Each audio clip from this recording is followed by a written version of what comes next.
And welcome back to Community IQ. I'm your host, Garrett Pinnell, and again, looking forward to this political series. Bringing on our co-host for the whole series, our Master of Ceremonies, Bruce Duncan, with our special guest, our State Representative, Anthony Sabatini. This whole goal of the political series is strengthen the relationships, the rapport with everyone who holds an office in our county. To engage and to encourage, building up versus tearing down, voices of our community, Community IQ. Sit back and enjoy.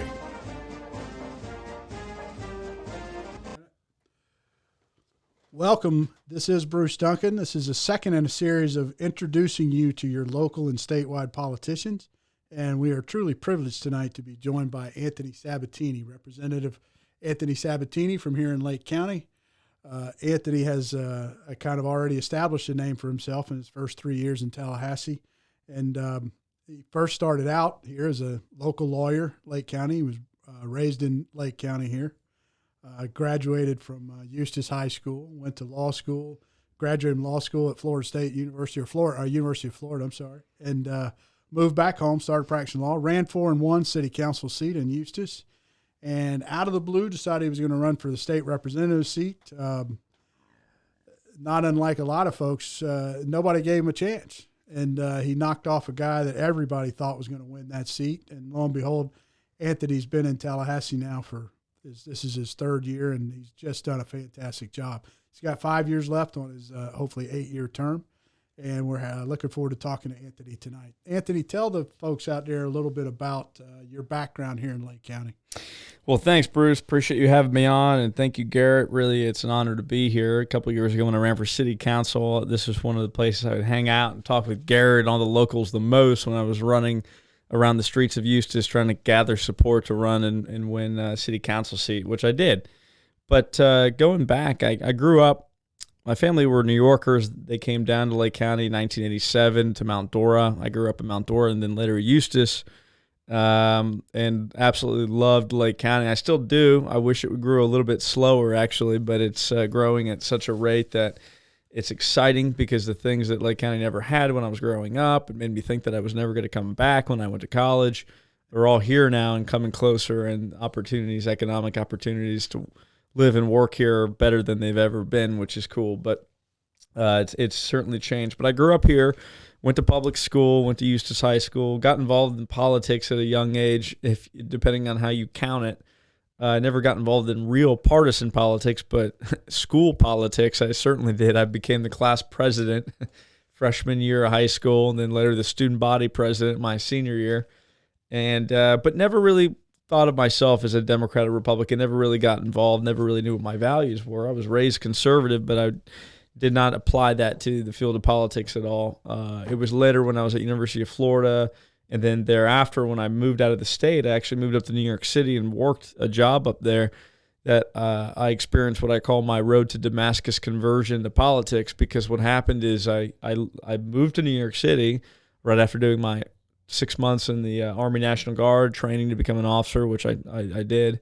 Living in New York City, I felt like such a fish out of water, and never been faced with so many people and a culture that was so unidentifiable in terms of its basic values about individual freedom and capitalism and personal responsibility and all of it, that I decided at that point I want to get involved in politics. I joined the New York Young Republicans in New York City, and started applying to law school, came back, went to University of Florida Law School, and thought I'm going to run for office sometime after law school, and couldn't really wait that long. So 9 months later, I ran for Eustis City Commission, commuted back between Lake County and Gainesville, got on the city commission, and I think the rest is history. After that, I ran for House, and I've been in the House for a little bit over 2 years, and it's been an honor of my life. Fantastic. That's a neat story. Talked a little bit about local economics. I think that's interesting because as a guy who also grew up in Lake County, and I grew up in Lake County with 3 older brothers, none of whom returned to Lake County, went off to school, got their degrees, and left Lake County to make a living for themselves. So when I came home, feeling an obligation to do so, one of the things that I did was I became economic development director for Lake County in an attempt to try to lure businesses here that would provide opportunities for young people.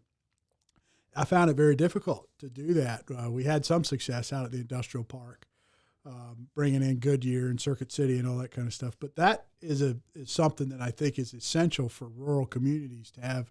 When you go up into the Panhandle, I'm sure you know this as well as anybody, the only industry in the Panhandle is the prison industry. You've got counties like Lafayette County and Butler County and Union County. State jobs. Yes. All they have is correctional facilities where you're right. They're paid by the government to provide a service that doesn't have a future for them. But anyway, we did a lot of that here in Lake County. So I know that that's near and dear to your heart, and it's good to hear that because unfortunately we lose a lot of the best and brightest of our students in Lake County that leave here because there's no opportunity for them here to apply their trade when they do graduate from college. So I appreciate you pointing that out. It's interesting.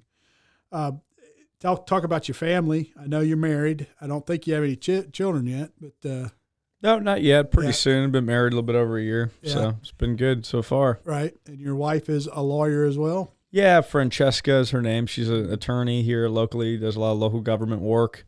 Right. For Stone and Gherkin law firm, and she's also the state committee woman for the Republican Party. She's our delegate to the state Republican Party representing all of Lake County. Right. So that's good. You have a lot in common. Mm-hmm. We met at the Republican Party. Oh, did met you? at an REC meeting. Right. We're the two people less than 55 years old, so it was natural attraction. Was she from this area too? Orlando. She grew up in San Juan, Puerto Rico. Okay. You wouldn't know it because she speaks perfect English, but she moved here at 14. Right. And grew up in Orlando. Yeah. That's interesting. So your family, you said, came here from New York. Talk a little bit about their business because it's kind of interesting. You've got lots of cousins and aunts and uncles in the area in addition to your parents in the restaurant business. Talk a little bit about that. Yeah, well, my mother's side of the family were all restaurant owners. My grandparents are all from Italy. They came to the United States in the 1950s, kind of a late immigrant family, and opened restaurants, worked in restaurants for decades in New York City, then later Long Island, and then down here in Florida. And they owned about 5 restaurants throughout the years here in Lake County, starting with the Park Bench in Mount Dora, which they bought, and then later the Villa Dora on 441, and then the Palm Tree Grill, and then JB's Bar and Clubhouse downtown Mount Dora, which was kind of like a McGregor's of its time, and then the Palm Tree Grill. Then later a cigar bar in downtown Mount Dora, and then now they own just one restaurant, which is JB's Boondocks, which is a Southern fare type restaurant in Howie in the Hills, a big boathouse kind of restaurant. Right.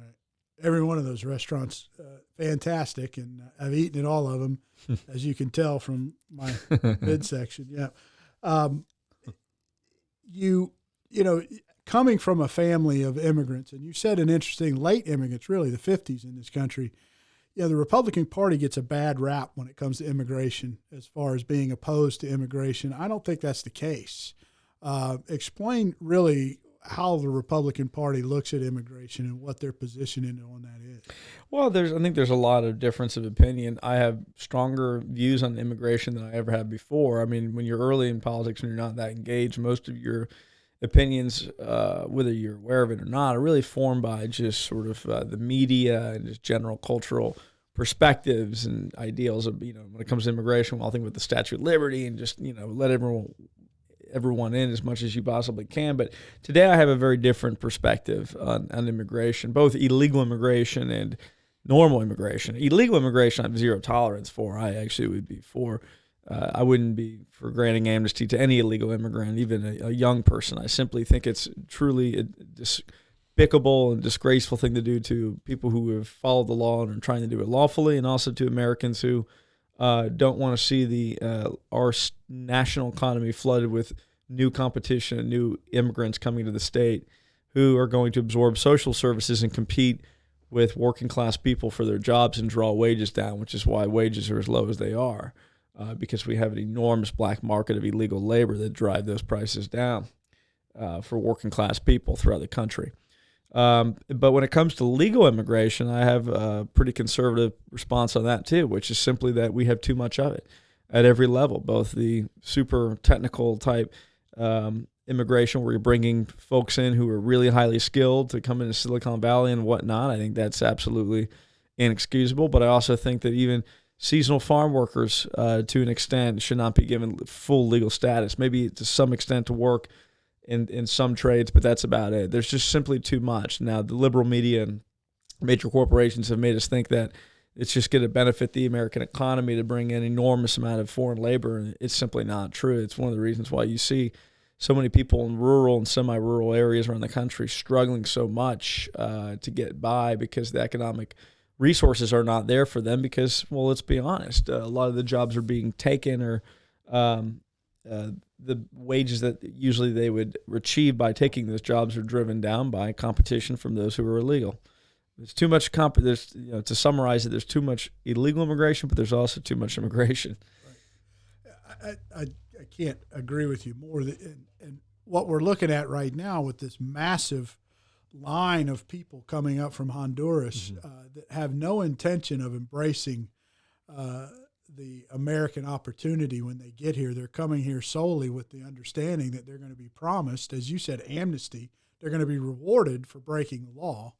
They're going to be rewarded with amnesty against their crimes. They're going to be rewarded with social programs that will take care of them from the cradle to the grave. And there's, it's getting to a point, Anthony, where there's not enough people in this country to carry that burden anymore. There's not enough people that work hard and not enough entrepreneurs anymore, not enough capitalists in this country that can carry the burden that is being put on them.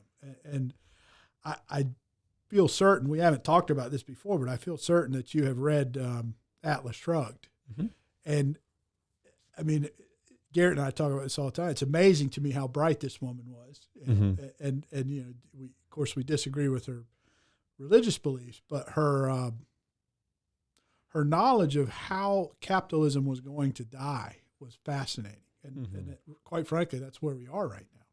And this illegal immigration is part of the primary reason that we've reached this point. It's a true problem. I think your statements on unfettered legal immigration is also poignant. So I'm glad you pointed that out, because a lot of people feel like, well, as long as you're coming over here legally, we don't care how many there are. But, and I'm talking too much, but there's an old sociology experiment where you put 2 rats in one box and they get along just fine. You put 3 rats in that box and they start to get a little antsy with each other. You put 5 rats in that same box and they literally start chewing each other's tails off. So there becomes a point where there's a saturation that causes, and I think we've seen that with this severe animosity amongst the citizens of this country. We used to, we didn't have that experience 20 years ago. I've never seen this country more divided than it is right now, and I think part of the problem is we're just it's too crowded. But, even the Europeans are starting to see that, that are supposed to be, the socialists and the liberals. Well, the way I look at it is the reason there's so much infighting and division is because since the 1960s, there have been fundamentally new and different ideas about what justice is and what the country should look like and what the role of government should be in people's lives that really weren't ever taken seriously or debated until the 1960s. And that generation of the older boomer generation and the ideas that came out of the 1960s have been slowly fermenting and becoming more powerful to where now they're the mainstream views. Radical egalitarianism, victim ideology, identity politics, skepticism towards rule of law, the innate idea that the country or the government are evil or bad. These are now mainstream views. It's taught in the public schools. It's the hip kind of traditional way of looking at the country for elite liberals who now kind of set the cultural rules of our society. And because you have this giant worldview that's never existed, but alongside traditional Americans like the ones in this room who don't believe in that, who believe in freedom and individuality and the rule of law and all the rest of it and traditional American beliefs, the conflict is just ongoing, and it's not going away anytime soon. It'll be much worse in a few years. It's only going to get worse and worse and worse. It'll never end because it's a fundamental question of whose values are correct or whose values are better. Each side is it's an irreconcilable conflict is where we're at right now between the old generation of World War II and the sort of liberal 1960s vision, which has now been, created in the established society. Yeah, and just be careful when you use the term older baby boomers. Because, well, I'm not. I happen to be one of those. Actually, I'm not even suggesting that a majority of the older boomers subscribe to these views, but what I mean to say is that a lot of the cultural elites from that generation who run the major corporations, run the powers of government, right? Biden, I'm not even talking about Biden. Biden's 3 years outside that window. The people born from 45 to 54 that grew up sort of post-Woodstock who believe in a lot of the radical liberal ideology, the identity politics, they are now the ones running society, both the media, the culture, Hollywood, TV, government, and they run all the major institutions, the colleges, the universities, all of it. And so their radical left vision from that time is the dominant one in society, that which, by the way, a majority of both that generation and the country fundamentally disagree with. But the mores, that cultural mode of looking is the one that's dominant in society because of the institutions that they control. Sabatini, I wanted to throw in there because when he started talking about the 60s, and then he started to talk about all these things thrown in there, and then where we're at today is basically who sets the standard. Mm-hmm. I know this in the 60s, we had a removal of God. We had a crushing of his ways. We purposely had a demoralization. Mm-hmm. I mean, and it's saturated. And now, who always set the standard? Who always was that standard to go ahead and say who truly is right and who's wrong? Mm-hmm. God. Mm-hmm. I just had to throw that in there. Great point, Anthony. Yeah, no, they're all atheists. The same group of people are radical atheists. Right. For no reason, not because they came to some deductive logic about the existence of God. It's simply because they know that godliness and God himself is too closely related to the history of the United States, of which they hate. And so that's just one of the things they hate because of its association with the history of the country. Right. That's the skepticism towards religion and the idea that they want to just destroy religion and force a cake baker in Colorado to make a cake for somebody's lifestyle, which they disagree with. The reason they disagree is not because they believe in God or not per se, but because God is part of American history. We hate American history. They hate the country, period. It's interesting you bring that point up because, as we know with Marx, the Communist Manifesto, he talked about religion being the opiate of the masses. Mm-hmm. The communists hate religion because it provides a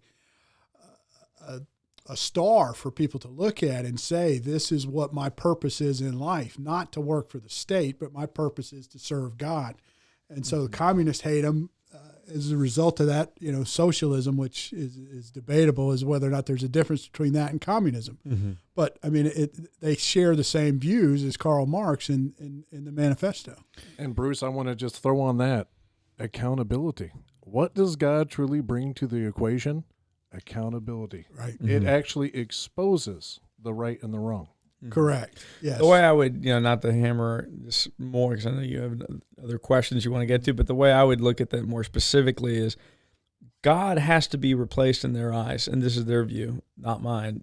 God has to be replaced before you can replace him with something new. By that I mean, and I look at this kind of anthropologically, religion will always exist. Man will always worship something, always, no matter what. Yep. The most radical atheists are not saying we need to get rid of religion. What they're saying is we want to get rid of your religion. We want to get rid of Christianity.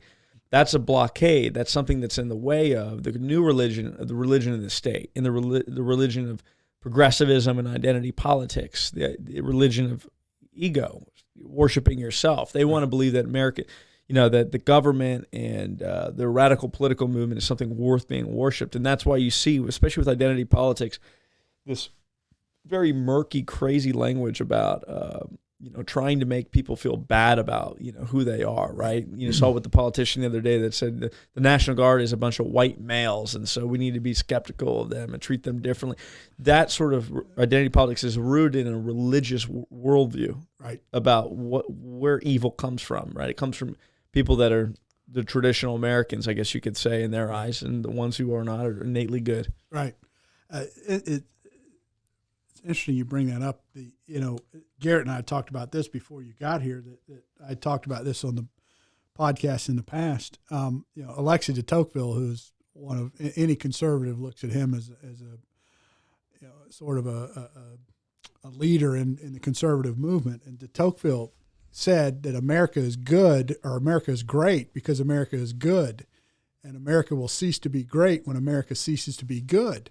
And as Garrett just pointed out, God and religion and the Bible teaches us morality and goodness, kindness to other people, and lifting other people up onto our shoulders and carrying them when they need it and being carried when we needed to be carried. And that's what de Tocqueville saw when he came here from France. And he said that Puritan moral background that America has is what makes her so great. Mm-hmm. Well, this whole movement that we're looking at now, the first thing they want to do is tear this country down and make us like everybody else. Mm-hmm. And to do so, they need to eliminate the religion. I mean, I think you've made a fascinating point. I can't disagree with it. Well, I mean, de Tocqueville, the point he was making alongside that was people would submit their own time, enormous amounts of their own time, burdens for these intermediary institutions. So you have the state here, you have the individual here, and then you have these intermediary institutions in the middle. Today we could look at a million and say, oh, that's the Boy Scouts, that's your Rotary Club, this and that. At the time, it was really just the church and some political associations in the 1830s that he's talking about. That's what the left wants to destroy. They want to remove these intermediary institutions because they don't think anything should stand in the way of the all-powerful state. They think that the only institutions that should exist are the individual and the state. Right. And then when the government can control everything, right, then we'll have this, in their eyes, perfect world, right? This perfect, immanentize the eschaton. They want to make heaven on earth. And the way you can do that is by putting government in control of everything. Benevolent dictators in charge of everything. That's what they really believe, whether they realize it or not. Right. And it's the Yeah. Well, any institution that holds, in their eyes, right, because they have a very, very strict moral worldview, holds us back from progress. Progress for them means putting the government in control of everything, right? Ruling everything and being in charge of everything. What we say, what we think, what we eat, where we go, all of it. Anything that slows that down or has guiding authorities or has authority outside the state is an inhibition to their progress. So religion's one of the things they need to destroy in order to get there. And Orwellian goal is really what they're after. I mean, that's quite frankly. Yeah, they've never read Orwell. They've never even read Animal Farm, much less 1984 or Aldous Huxley. They just simply don't think at all. It's just because it feels right to think that history is aiming somewhere, right? Yeah. This is what they think. We're getting somewhere. We're going in a certain direction. And they don't realize that their little fake meta-narrative about progress, human progress, going somewhere is something that is totally made up that, that they believe. It's not something found in the Bible. It's not something found in reality. It's their own little weird conception of what progress is. Progress for them is getting to the point where the state runs everything in our lives. Yep. They think they can do the same old things that we learn in history with different results. That's true. You mentioned the media earlier, Anthony, and I want to talk about that a little bit because I think that's truly one of the problems. And I'm not talking about just the left media. I'm talking about the right media as well, because there is no news organization anymore, which typically that give you the facts and allow you to think for yourself. Every news agency, I don't care if it's Fox News or CNN or MSNBC, they have a narrative that they're trying to force down your throat. And I think as a result of that, you're seeing that mainstream media disappear, and more people are turning to what I'm afraid is social media in order to get their news or to get their information. That's a problem when you have the people in charge of social media who are also trying to enforce a narrative. When you've got Facebook and Twitter and Instagram that are eliminating the opposite view from what they believe, where are we going to get that education for folks so that they can make their own choice, so that they're not constantly bombarded with the left? Where's that going to come from? Well, let's back up and look at the predicament we're in, which is simply, and you're right, it doesn't exist, but why is that? It's because in the last about 60, 70 years, what's happened very slowly over time, especially in the last 25 years with the technological advancements we've had with phones and everything else, is we've seen the news culture completely and totally blend with the entertainment culture. What used to happen was in the days of Walter Cronkite, or actually let's go way back to Walter Lippmann in World War II, that era, right? Right. The news was just the facts, right? It was basically almost like a dutiful type thing. You would go and you would get the news. You would gather the news, and so you had it. And you were, as a citizen or a business person or whatever, you had these tools. You had knowledge about the world news, and then you could act upon it in whatever area of your life, politically, as a community servant, as a business person, whatever. That's no longer the case. What's happened is since the 1960s, 70s, especially in the 80s and 90s, you saw it become, and this is just one of the natural impulses of capitalism, news agencies compete to get more consumers, and the way they did that was to make the news things that confirm to a larger portion of the population's vision of how things actually worked. Instead of trying to tell them maybe something that would surprise them or convince them that the world didn't work the way they already thought, it became a confirmational thing, because the only way you can comfort somebody in the form of entertainment is by confirming what they know or feel already. That was initially a bad thing, because what you're telling is people basically is, if you look at the world this way, they're just describing it in a way that made sense to them, but it's become a junk food diet where it's gotten worse and worse and worse, and people now only want what it is that already confirms them. And so now when you see a headline, it's, Donald Trump, corrupt Donald Trump does this, and that. It's already cushioned in such a way, created in such a way to basically appeal to them. And when you do that, it gets in the way, it blocks out more factual detail, and of course you have to leave out facts that would upset the person or make it that they're not consuming that news entertainment in a friendly way. And so times that with the technological media we have and phones and how often we get inundated with news. It used to be once a day, right, at 6 o'clock or whatever. Now it's 12, 15, 25. I know people who check their phone 100 times a day. Right. Unfortunately, I'm in that situation sometimes with politics. But that's what's happened. It's destroyed it. So to answer your question in a very pessimistic way, it doesn't exist. Those mass forms of media don't exist. But then I would say optimistically, and this is the good thing, is they don't have to exist. What we need to do is actually just make people aware, educate people, and push people to think you don't need a TV channel or a news source or a newspaper that gathers this stuff for you. A lot of it you can do on your own by picking and choosing. There are reporters on Twitter, right, who are just electronic reporters on Twitter. They just tweet out news, live news on the spot, or based on readings or reading through a report. I follow 200 or 300 journalists, organic citizen journalists around the country who might follow 1 or 2 or 3 types of things in politics. So as the election fraud was happening right after the election, I was following people who were on the scene and reading the legal complaints. Really, really good news. None of these reporters, none of what they were saying, none of what they were doing, and I'm not talking like hack conspiracy theorists. I'm talking real reporters who just don't have the apparatus of a Fox News behind them. None of what they were saying was being reported by CNN or Fox News or anything else. Maybe 2 days later it would, right? My wife would say, "Have you seen that?" I'm like, "I saw it 2 days ago when the real journalists were doing the work." So the truth is, we just need people to understand that they can go find their own journalism, read their own books, get educated on their own by being more selective than the mainstream news media that you're going to get, whether it be NPR or Fox News or CNN or whatever. The answer is not just we need another massive station. It's simply be a more educated consumer and look deeper. One of the things that I don't understand about this is, and you pointed out earlier, back in the day, they were trying to appeal to the largest audience because that's where they get their revenue, their advertising, all of that. By limiting your message to either the left or the right, you're eliminating half of your audience. I mean, we're told that Joe Biden got 80 million votes and Donald Trump got 74 million votes.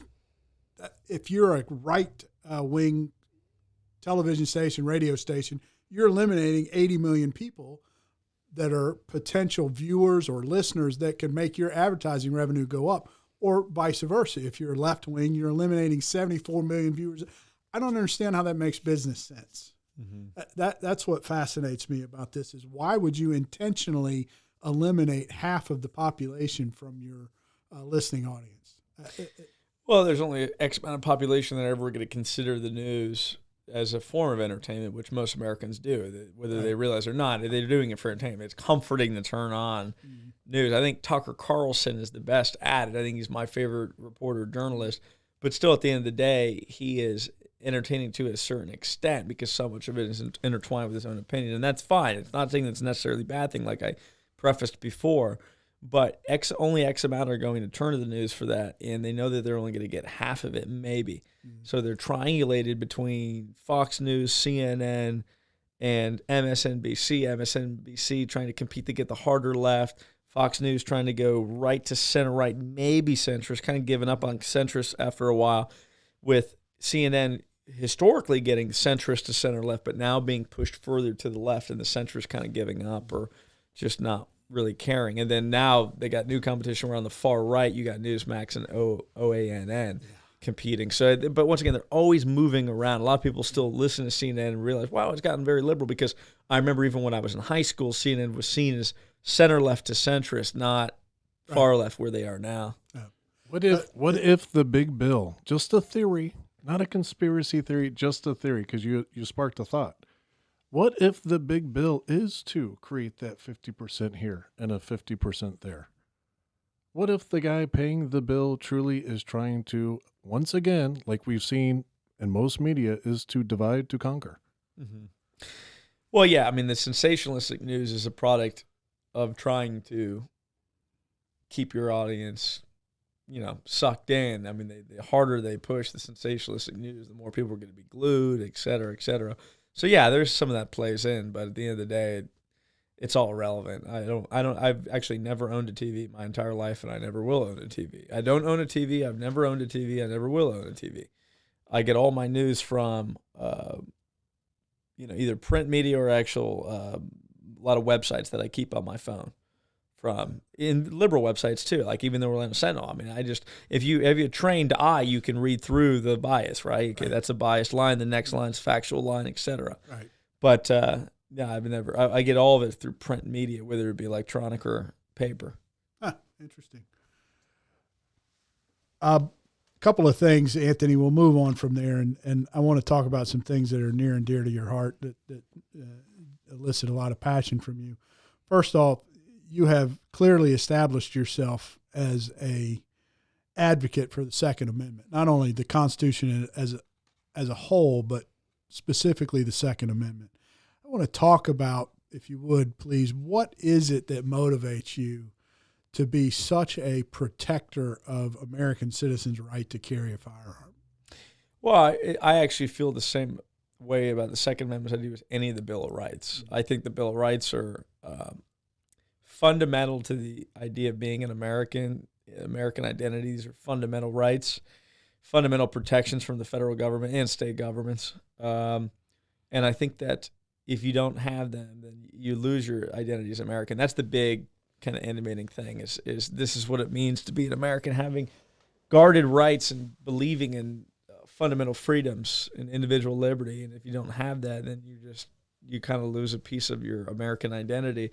So I guard them as steadfastly as I can. The Second Amendment just simply gets the most media attention. And because it has, at least in contemporary history, it's been more castigated, more attacked than the First Amendment. Now I think the First Amendment is about to give the Second Amendment a run for its money in terms of being attacked by the political mainstream, like Joe Biden.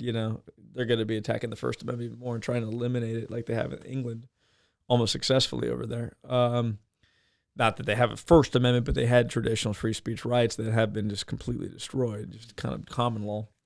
The First and Second Amendment are very much attacked. Fourth Amendment, Fifth Amendment, 10th Amendment, Ninth Amendment, they all are under the gun. But that's really the biggest picture. And then secondly, and more pragmatically, is simply I don't believe that. I think this country is going to be in a lot of trouble when the basic tools of self-defense are stripped of you. And let's not fool ourselves. When people lie and love to soften their approach by saying the Second Amendment's about having a firearm for us hunters so we can go bird hunting every winter. Yeah. And it's funny that became the mainstream message of the NRA for a while, just about basic marksmanship. When it really, the Second Amendment, of course, anyone who's even mildly read in history knows had nothing to do with that. It had everything to do with basically keeping arms for when local or state or federal government became corrupt and was actually trying to restrict the rights of citizens themselves. They would be a threat because those citizens are in a posture to defend themselves. So it builds into the psychology of when they're willing to violate the constitutional rights of their own citizens. Right. That's really what it is. And then, of course, bearing the ability to create a militia in the case of an exigent circumstance where the government does become so corrupt that those issues arise. That's it. Yeah. I got a question, though, with that. Has our Second Amendment rights truly been stripped in the context of this? The spirit of the law is to have that balance of power between that tyranny that occurs in a government. Oh, no. Yeah, So, we're losing in them. In the true spirit of the law, we should be going the other way, shouldn't we? Should we have neighborhood under lock and key with responsible people, Chinook helicopters?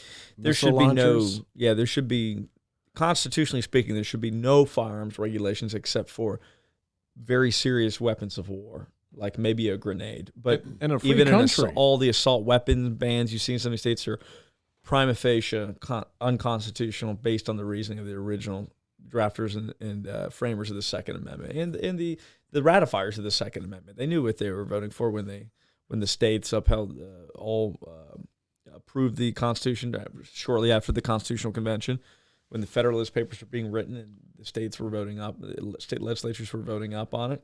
So, Sabatini, is the argument then becomes, in a free country, we do not want you to have the power to protect your loved ones. Because, right, the bigger the weapon, the greater those odds go up, do they not? Yeah, no, that's true. But, it's best to try to win legally right now with winning more seats on the Supreme Court than choose an alternate path. I have Canadian friends who ask me, what's up with you Americans and your guns? Why are you so much in love with your guns? And I said, look, the guns are not to protect me from you. The guns are to protect me from my government. I said, you have to understand the history of this country. And you pointed out just a moment ago, is that had Americans not had guns in 1775 and 1776, we wouldn't be free from England right now.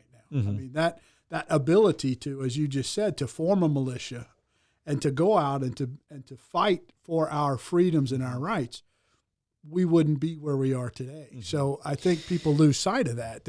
No disrespect to your friend, but it's what I call an enormously stupid question. The way I define that is an enormously stupid question is not something that you're just dumb for asking, period. It's because the answer is so easily attainable. Right. If I ask you where the light switch for this lamp was, you'd say, well, why wouldn't you take 1 second to stick your hand under this shade here and look at the light switch that's jutting out from the device?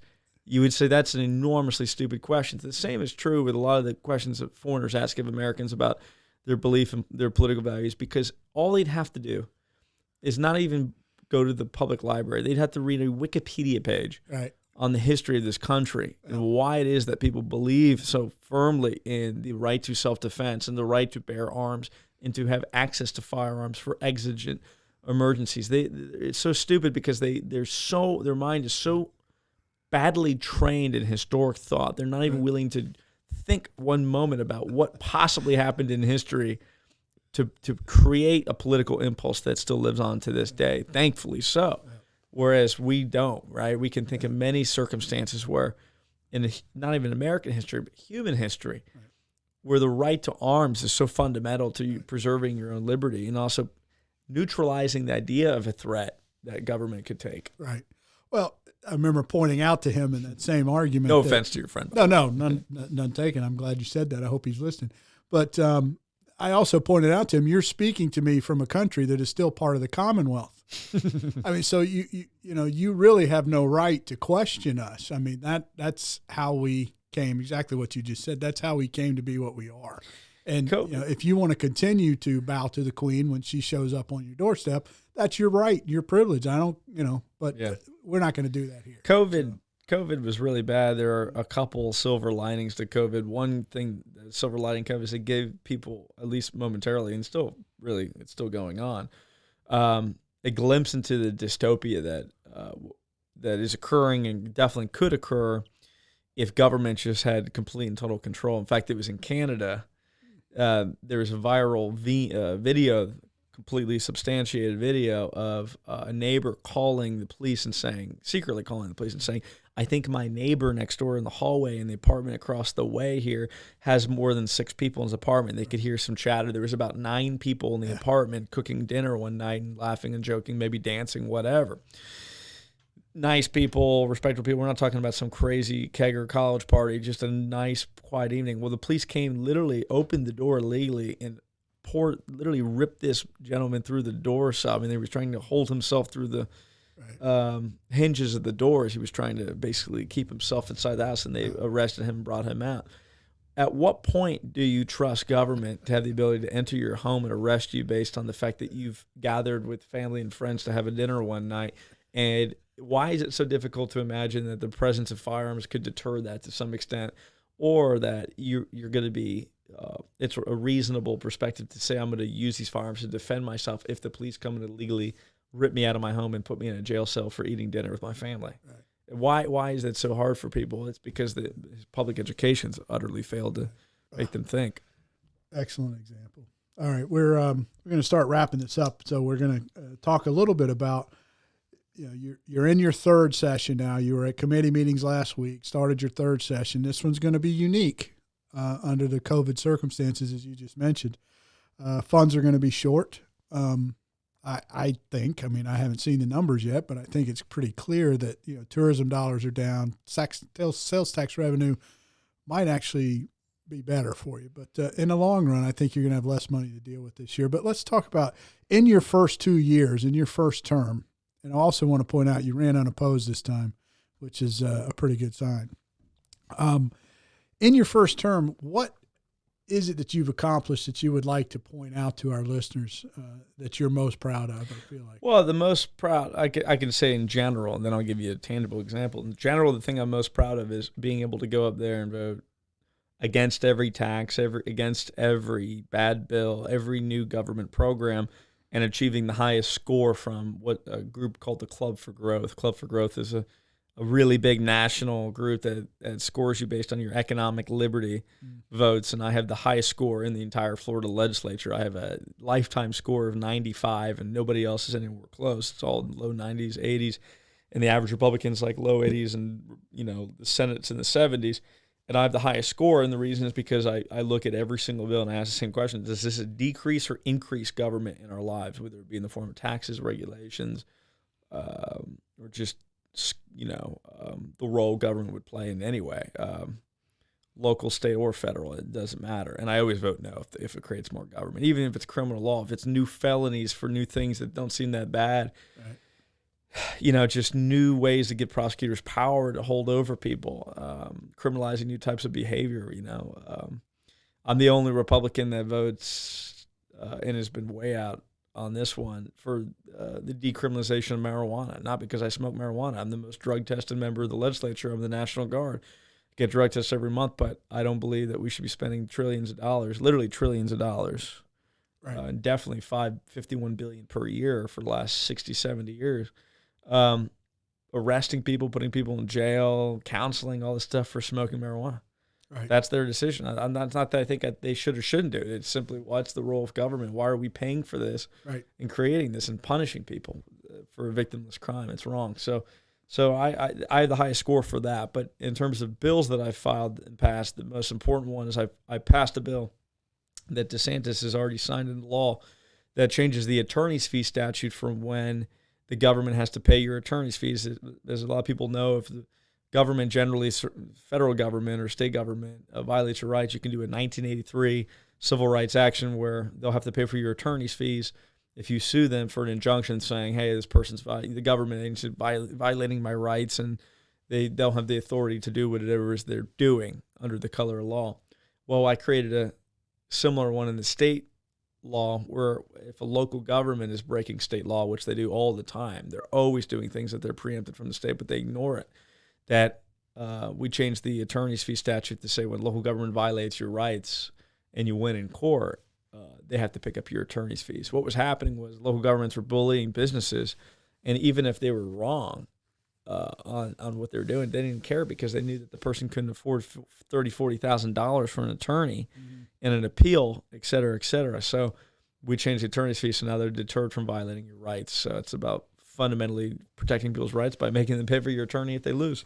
Right. No, That's the bill I'm most proud of. Having been a lawyer for a number of years who practiced land use and government law and saw local jurisdictions, county jurisdictions, even state agencies effectively take people's property through regulation. Obviously I was around when the Burt Harris Act was passed, and it's very difficult to utilize, but I mean, it is amazing to me, and I appreciate what you've just said, because the lack of concern for violating the law by the local government is absolutely fascinating to me, that they, and yet if you were to violate the law, they're the first ones knocking on your door, as you pointed out. So crazy. No, that's good to hear. I appreciate that.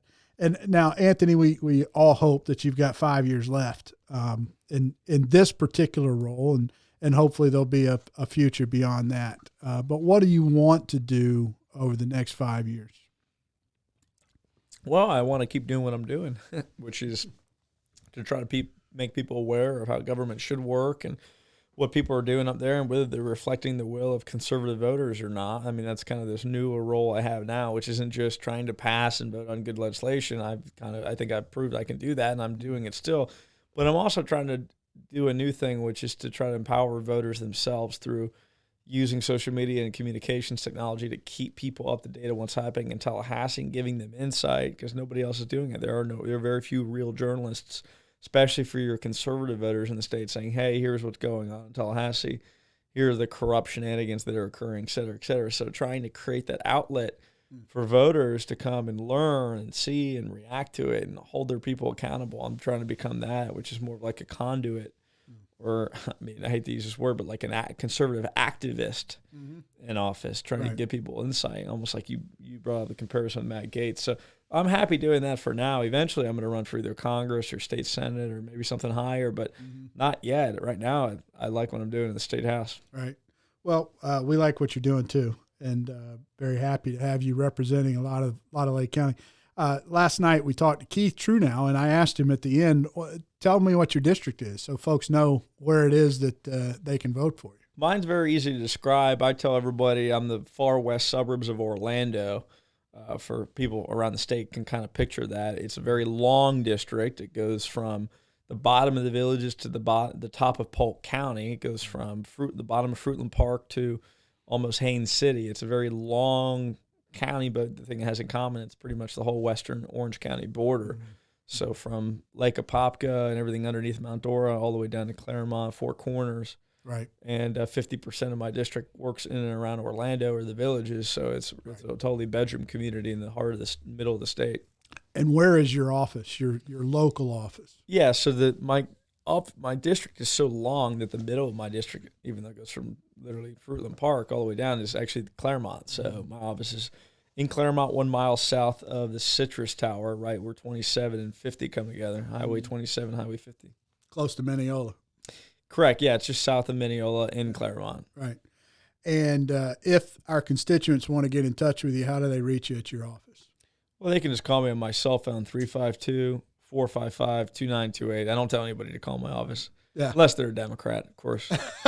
I'm kidding. No, I put my cell phone on everything. Yeah. So I have for 4 years, and all these smug politicians that think that they're so important say, why would you do that? Your phone's going to blow up. And not really. I get a couple calls a day or maybe a couple days a week. Somebody will call, but it's rarely, if ever. And it's good fun when it happens, actually. Well, I think hopefully people appreciate your willingness to be open like that, because most people in your position would never just do what you just did and put their telephone number out on a podcast like that. Well, they shouldn't be in office. That's correct. I can't disagree with you. And we've talked about this before. Just to wrap this thing up, the more available your politicians are to you, the better their service is going to be for you. Because if they have to come home and see you at the restaurant or answer their cell phone and listen to your rants and raves, they're going to be more responsive to what it is that you do. The further away you get from home, the more difficult it is to get your point across to your politicians. So, Anthony, thanks so much for joining us tonight. I mean, it really is a privilege because, I mean, you're a guy who's been on Fox News, who's been on CNN, who recently on an issue that we didn't discuss tonight has made national news again. So to come here and speak with us tonight, we're very grateful. You're welcome back anytime, and thank you for your time this evening. Thanks, Bruce. Thanks, Garrett. Appreciate it. God bless. Looking forward to being back on in a few weeks. Take care. All right.